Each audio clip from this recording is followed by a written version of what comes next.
Baik, selamat pagi teman-teman. Hari ini saya Marsha Anissa Febrian akan mempresentasikan materi tentang mengukur kelayakan usaha.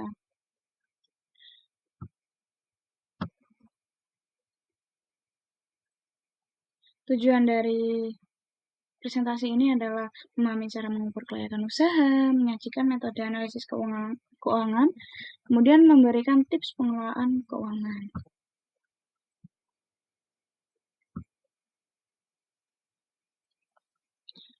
Materi ini sangat penting bagi kita yang ingin memulai atau mengembangkan usaha, karena dengan mengukur kelayakan usaha, kita dapat memastikan bahwa usaha yang kita jalankan memiliki potensi untuk sukses dan menguntungkan. Langkah pertama dalam mengukur kelayakan usaha adalah menghitung keuntungan. Keuntungan adalah selisih antara pendapatan dan biaya. Untuk menghitung keuntungan, kita perlu mengidentifikasi semua sumber pendapatan dari penjualan produk atau jasa, serta menghitung semua biaya yang dikeluarkan, baik biaya seperti sewa dan gaji, maupun biaya variabel seperti bahan baku dan listrik. Setelah itu kita buat laporan laba rugi untuk melihat keuntungan bersih yang diperoleh.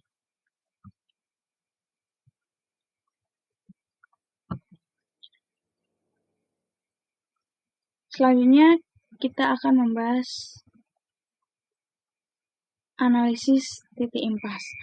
Titik impas adalah titik di mana total pendapatan sama dengan total biaya, sehingga tidak ada keuntungan atau kerugian.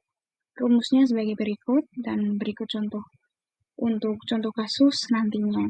Kemudian kita akan membahas payback periode, di mana payback periode adalah waktu yang dibutuhkan untuk mengembalikan investasi awal dari arus kas masuk. Rumusnya sebagai berikut. Kemudian berikut contohnya untuk contoh studi kasus nantinya.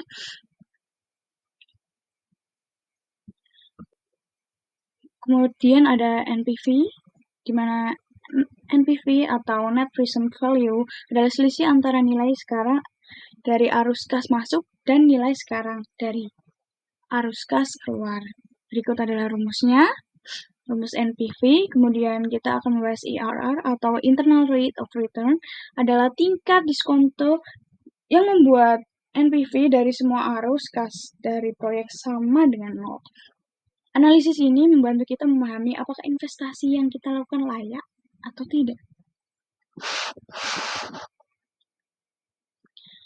Kemudian kita akan membahas mengenai manajemen hutang. Manajemen hutang adalah proses mengelola pinjaman dan kewajiban keuangan lainnya untuk memastikan bisnis tetap liquid dan solvable. Beberapa tips penting dalam manajemen hutang adalah evaluasi kebutuhan hutang, jaga rasio hutang terhadap ekuitas pada tingkat yang sehat, dan pastikan pembayaran hutang dilakukan tepat waktu untuk menghindari denda dan bunga tambahan. Lalu tips pengelolaan keuangan. Pengelolaan keuangan yang baik adalah kunci keberhasilan usaha. Beberapa tips yang dapat kita terapkan adalah buat anggaran yang rinci, monitor arus kas secara berkala, investasikan keuntungan dalam aset yang menguntungkan, dan identifikasi serta kurangi biaya yang tidak perlu. Dengan pengelolaan uang yang baik, keuangan yang baik, kita dapat memastikan bahwa usaha kita berjalan dengan lancar dan menguntungkan. Untuk memberikan gambaran yang lebih jelas, mari kita lihat contoh studi kasus usaha kafe kopi. Dengan nama usaha Kafe Kopi Sejahtera dengan lokasi pusat kota, modal awalnya 200 juta, pendapatan bulanan 50 juta, biaya tetap bulanannya adalah 20 juta, biaya variabel per unitnya 10.000, keuntungan bulanan yang diperoleh adalah 50 juta dikurangi dengan 20 juta dan dikurangi biaya variabel untuk 2.000 unit, yaitu 10.000 kali 2.000 unit. Sehingga keuntungan bulanan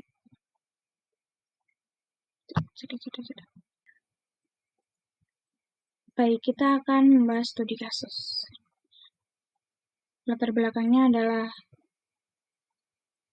usaha kopi, Cafe Kopi Sejahtera, nama usahanya, lokasinya di pusat kota, modal awalnya 200 juta, pendapatan biaya bulanannya itu sekitar 50 juta, biaya tetap bulanan 20 juta, termasuk biaya sewa tempat, gaji karyawan, dan biaya tetap lainnya.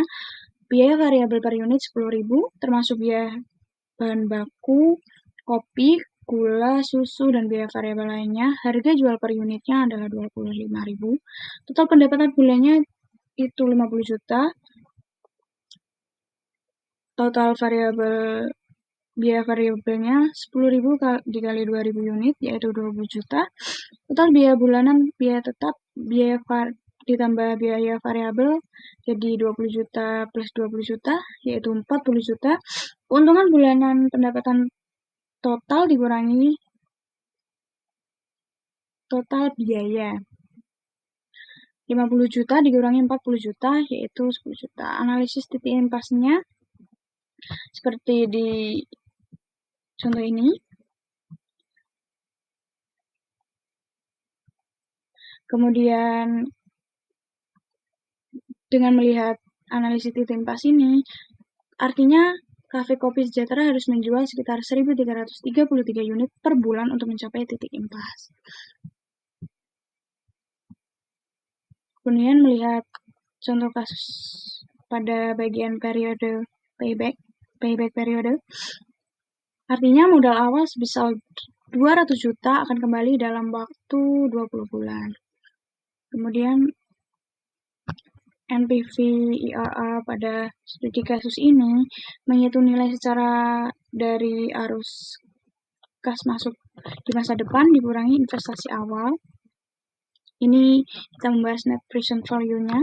Misalnya, jika arus kas tahunan diproyeksikan sebesar 120 juta, maka selama 5 tahun dengan tingkat diskon 10%, kita bisa menghitung NPV menggunakan rumus NPV tadi.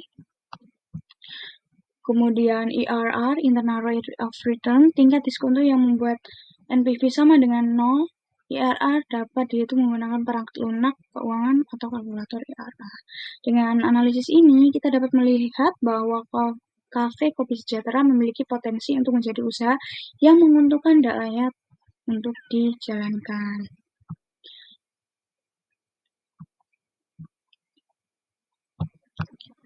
Baik, kita mencapai penutup di mana kesimpulannya mengukur kelayakan usaha penting untuk keberhasilan bisnis. Gunakan analisis keuangan untuk membuat keputusan yang tepat. Terima kasih perhatiannya. Saya Marsa Anissa undur diri.